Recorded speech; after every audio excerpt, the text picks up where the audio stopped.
नमस्कार मित्रांनो, जीटेक मराठीच्या नवीन व्हिडिओमध्ये आपलं सर्वांचं स्वागत आहे. तर RT राईट टू एज्युकेशन या संदर्भात एक सूचना सध्या जारी करण्यात आलेली आहे. म्हणजे RTची जी प्रवेश प्रक्रिया असते म्हणजे एक गरीब कुटुंबातील लोकांना, गरीब कुटुंबातील मुलांना नर्सरीपासून ते पहिलीपर्यंत एका प्रायव्हेट शाळेमध्ये, चांगल्या शाळेमध्ये हे शिक्षण घेता यावं यासाठी RT अंतर्गत शासनातर्फे हे प्रायव्हेट शाळेमध्ये ॲडमिशन दिले जाते. त्या संदर्भातील एक सूचना आहे 13 तारखेला म्हणजे 13 जानेवारीला हे देण्यात आलेली आहे आणि 14 तारीख ते 27 तारखेपर्यंत आपण त्याचा अर्ज हा भरू शकतो. तर त्या संदर्भातली जी काही प्रक्रिया असते त्या संदर्भातला हा व्हिडिओ असणार आहे. हा व्हिडिओ तुम्ही महत्त्वपूर्ण असणार आहे, एक महत्त्वाचा व्हिडिओ असणार आहे. हा व्हिडिओ तुम्ही शेवटपर्यंत नक्कीच बघा. जर तुम्हाला याचा फायदा होत असेल तर इतर लोकांना, इतर पाल्यांना याचा नक्कीच फायदा होऊ शकतो. तर हा व्हिडिओ शेअर करण्याचा नक्कीच प्रयत्न करा. तर चला सुरू करूया आजच्या व्हिडिओला. तत्पूर्वी जर तुम्ही आपल्या चॅनलवर नवीन असेल तर चॅनलला सबस्क्राईब करायला विसरू नका आणि या व्हिडिओला एक लाईक नक्कीच करा. तर चला सुरू करूया आजच्या व्हिडिओला. तर हे प्राथमिक शिक्षण संचालनालयाचं 13 जानेवारीचं हे नोटिफिकेशन आहे. त्यांनी जे RTचं ॲप्लिकेशन म्हणजे RTचं जे शिक्षण संदर्भात जे परिपत्रक जारी केलेलं आहे त्या संदर्भात हे आहे. हे PDF फाईल आहे. थोडंसं आपण समजून घेऊया या PDFमध्ये काय काय आहे, केव्हा केव्हा सुरू होणार आहे प्रक्रिया. तर आपण बघू शकतो 2025-26 या शैक्षणिक वर्षाच्या शिक्षण हक्क अधिनियमानुसार दुर्बल व आर्थिक वंचित घटकांकरता 25% ऑनलाईन प्रवेश प्रक्रियाबाबत सुधारित सूचना ही आता जारी करण्यात आली आहे. तर यामध्ये बालकांना मोफत व सक्तीचे शिक्षण देण्याचा अधिकार हा देण्यात येतो. तर यामध्ये दुर्बल व वंचित घटकातील पालकांचा स्वयं अर्थसहाय्यित शाळा, विना अनुदानित शाळा, पोलीस कल्याणकारी शाळा म्हणजे ज्या विना अनुदानित शाळा असतात आणि महापालिका शाळा म्हणजे ज्या अर्थसहाय्यित शाळा असतात, अशा शाळांमध्ये अशा ज्या प्रायव्हेट शाळा असतात यामध्ये 25% हे आरक्षण हे ठेवण्यात येतं. तर यासाठी हे आता सूचना ही जारी करण्यात आलेली आहे. तर याची प्रक्रिया ही ऑनलाईन प्रक्रिया ही आता लवकरच सुरू होणार आहे. म्हणजे दिनांक 14/1/2025 पासून ते 27/1/2025 पर्यंत ही प्रवेश प्रक्रिया राबवण्यात येत आहे. तर यामध्ये बालकांना मोफत शिक्षणाचा अधिकार देण्यात येतो. वंचित, आर्थिक व सामाजिकदृष्ट्या मागास घटकातील बालकांना स्वयं आर्थिक शाळा, विना अनुदानित शाळा, पोलीस कल्याणकारी शाळा अशा शाळांमध्ये पहिली किंवा प्राथमिक पूर्व या स्तरावर 25% प्रवेश प्रक्रिया कालावधी ही राबवण्यात येते. तर या संदर्भातला जो तुम्ही अर्ज आहे तो student.maharashtra.gov.in/admin-portal या संकेतस्थळावर जाऊन तुम्ही याचा अर्ज हा करू शकता. तर यामध्ये हे जात आहे आणि त्याच्या त्यामध्ये कोणकोणत्या जाती आहेत त्याच्या संदर्भात हे दिलेलं आहे. म्हणजे आर्थिक जाती, अनुसूचित जमाती, विभक्त जाती या संदर्भातले हे दिलेलं आहे. तर यामध्ये जे आहे ना, आर्थिक वर्षामध्ये पालकाचं उत्पन्न म्हणजे जे ओपन आणि OBC असतात तर त्या बालकांना 1 लाखापेक्षा कमी उत्पन्न आहे अशा बालकांनासुद्धा यामध्ये समावेश करण्यात आलेला आहे.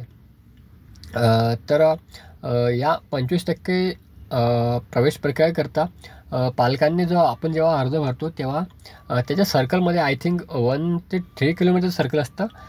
त्या सर्कलच्या आसपासच्या 10 शाळा मिळून तुम्हाला त्या चूज कराव्या लागतात. त्यामध्ये तुम्हाला ते पण गुगल मॅपवर चूज करावं लागतात. तसा सुधारित व्हिडिओ तुम्हाला नक्कीच येऊन जाईल. तर त्या अर्ज भरताना तुम्हाला आसपासच्या ज्या तुमच्या आय थिंक 3 किलोमीटरचं सर्कल आहे त्यामध्ये तर त्यामध्ये ज्या शाळा आहेत त्याच्यामध्ये तुम्हाला गुगल मॅपवर सिलेक्ट करावं लागतात.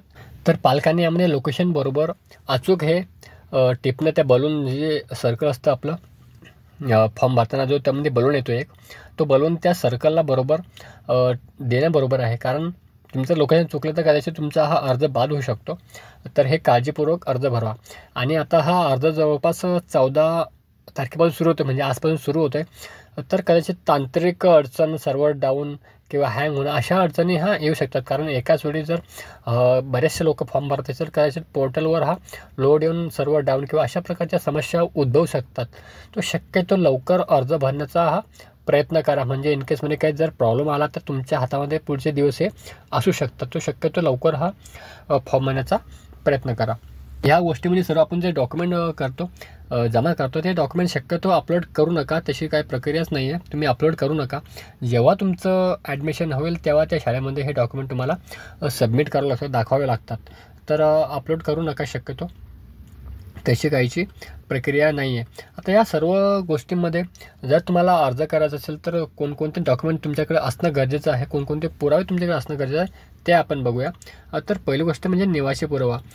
25% प्रवेश प्रक्रियेकरता या क्षेत्रातील शाळा निवडत असताना या कार्यक्षेत्रात स्वतःच्या मालकीची निवासी व्यवस्था असल्यास त्या निवासी पुराव्याकरता रेशनिंग कार्ड, ड्रायव्हिंग लायसन, तुमचं वीज bill, telephone bill, property tax, घरपट्टी, मतदान ओळखपत्र, पासपोर्ट, राष्ट्रीयकृत बँकेचा पासबुक, ह्या सर्व गोष्टी तुमच्याकडे यापैकी एखाद्या गोष्टीचा पुरावा तुमच्याकडे असणं गरजेचं आहे. इन केसमध्ये जर तुम्ही रेंटेड राहत असाल तर अशा गोष्टीमध्ये तुम्हाला हे 11 महिन्याचं रेंट ॲग्रीमेंट, हे रजिस्टर ॲग्रीमेंट हे असणं तुमच्याकडे गरजेचं आहे. हा सुद्धा पुरावा तुम्हाला चालू शकतो. दुसरा म्हणजे जन्मतारखेचा पुरावा. तुम्हाला समजा बालकाचा जन्मतारखा, जो पालक आहे त्यांचा पालकाचा जन्मतारखेचा पुरावा असणं गरजेचं आहे. त्या बालकाचा जन्मतारखेचा पुरावा तुम्हाला ग्रामपंचायत, मनपा किंवा इथे तुमचं त्या बाळाचा जन्म झाला असेल अशा ठिकाणचा जन्मतारखेचा पुरावा तुम्हाला दाखवणं गरजेचं असणार आहे. तर अशा प्रकारचे बरेचसे मुद्दे यामध्ये आहेत. तुम्हाला याची PDF जर बघायची असेल तर आपल्या डिस्क्रिप्शन बॉक्समध्ये तुम्हाला याची PDF मी देऊन दिली आहे. छोटे छोटे मुद्दे, जे महत्त्वाचे मुद्दे आहेत ते मी यामध्ये सांगण्याचा प्रयत्न करतो आहे. आणि ही एक लॉटरी पद्धतीनं उघडल्या जाणार आहे, त्यामुळे शक्यतो एकच अर्ज करा आणि तोच अचूक भरा. इन केसमध्ये तुम्ही एकपेक्षा जास्त अर्ज केले तर कदाचित तुमच्या लॉटरीमध्ये नंबर लागू शकत नाही, तो अर्ज बाद होऊ शकतो. तर तुम्हाला याची संपूर्ण PDFची माहिती जर बघायची असेल तर शक्यतो तुम्ही आपल्या डिस्क्रिप्शन बॉक्समध्ये याची PDF मी तुम्हाला देईल, त्यामध्ये सर्व डिटेलमध्ये तुम्हाला ते वाचता येईल. समोर एक महत्त्वाचा मुद्दा असा आहे की त्यामध्ये वय, कोणत्या बालकाचं किती वय, म्हणजे आता समजा तुम्हाला नर्सरीला ॲडमिशन घ्यायची असेल, पहिल्याला ॲडमिशन घ्यायची असेल तर त्या शैक्षणिक वर्षामध्ये त्या बालकाचं वय किती असायला पाहिजे ते आपण थोडक्यात बघूया. म्हणजे एक आयडिया येईल तुम्हाला आपण म्हणजे आपण कसा अर्ज करू शकतो, कोणत्या पालकाचा अर्ज करू शकतो ते आपण थोडक्यात बघूया. तर ह्या जे सुधारित वयोची मर्यादा आहे, म्हणजे प्ले ग्रुपसाठी, ज्युनियर सिनियर KG पहिलेसाठी, त्या स्पेसिफिक डेटला म्हणजे 31 डिसेंबर 2025 रोजी त्या मुलाचं वय हे किती पाहिजे असा कायसा नमुना यामध्ये दिलेला आहे. तो तुम्ही बघून घ्या, याचा नक्कीच तुम्हाला उपयोग येईल. म्हणजे या कॅटेगरीनुसार तुम्ही कोणत्या वयोगटासाठी अर्ज भरू शकता ते या तक्त्यावरून तुम्हाला नक्कीच समजून येईल. तर थोडक्यात त्यामध्ये जी प्रोसेस असते, पात्रता असते किंवा तुम्हाला प्रोसेस काय असते, त्या गोष्टीची क्रायटेरिया काय आहे त्या मुलाचं, त्या सर्वांचं थोडक्यात माहिती देण्याचा या व्हिडिओमध्ये प्रयत्न केला गेला. जर तुम्हाला डिटेलमध्ये याची जे PDF फाईल बघायची असेल तर डिस्क्रिप्शनमध्ये मी याची तुम्हाला PDF नक्कीच देईल. त्या तुम्ही A to Z मुद्दे त्यामध्ये आहे, जवळपास 7 ते 8 पानं आहेत त्या PDFमध्ये. ते ह्या व्हिडिओमध्ये सांगणं म्हणजे वाटलं बरोबर नाही, म्हणून मी थोडक्यात महत्त्वपूर्ण मुद्दे यामध्ये सांगण्याचा प्रयत्न केला. तो कदाचित लांब होऊ शकतो आणि समजण्यासाठी सुद्धा थोडासा किचकट होऊ शकतो. जर PDF तुम्ही बघितली ना तर तुम्हाला इमिजिएटली हे लक्षात येईल. तर चला, याची प्रोसेस प्रक्रिया म्हणजे ॲप्लिकेशनची प्रोसेस प्रक्रिया हे 14 जानेवारी 2025 रोजी सुरू होईल, ते एंड 27 जानेवारी 2025ला हे एंड होईल. तर ह्या कालावधी तुम्हाला फॉर्म भरायचा आहे. तर शक्यतो लवकर फॉर्म भरण्याचा प्रयत्न करा. डॉक्युमेंटला हे अपलोड करू नका. जेव्हा तुमचे ॲडमिशन होईल, ऑटोमॅटिक तुमचा नंबर लागेल, तेव्हा तुम्हाला ते डॉक्युमेंट त्या शाळेमध्ये म्हणजे दाखवावे लागतात. सो डॉक्युमेंट तुम्ही अपलोड करू नका आणि शक्यतो डॉक्युमेंट लवकरात लवकर जमा करण्याचा प्रयत्न करा. म्हणजे एक गोष्ट दाखवायची राहिली मला, जर त्या मुलाचा दाखला नसेल, म्हणजे जातीचा दाखला नसेल त्या मुलाचा, तर त्या पाल्याचा किंवा त्या वडिलांचा जातीचा दाखला चालू शकतो. हा मुद्दा मला थोडासा स्किप झाला होता, तो मी सांगण्याचा प्रयत्न केला. तर चला, हा महत्त्वाचा व्हिडिओ तुम्हाला दाखवायचा होता, ही प्रक्रिया सुरू होणार आहे. तर हा व्हिडिओ तुम्हाला कसा वाटला ते नक्कीच सांगा. तुमच्या काही कमेंट असेल तर कमेंट बॉक्समध्ये नक्कीच सांगा. व्हिडिओला एक लाईक नक्कीच करा तुम्हाला व्हिडिओ आवडला असेल, आणि चॅनलला सबस्क्राईब करणं आणि हा व्हिडिओ जास्तीत जास्त शेअर करण्याचा प्रयत्न करा. पुन्हा भेटूया अशाच एका नवीन व्हिडिओमध्ये. तोपर्यंत धन्यवाद.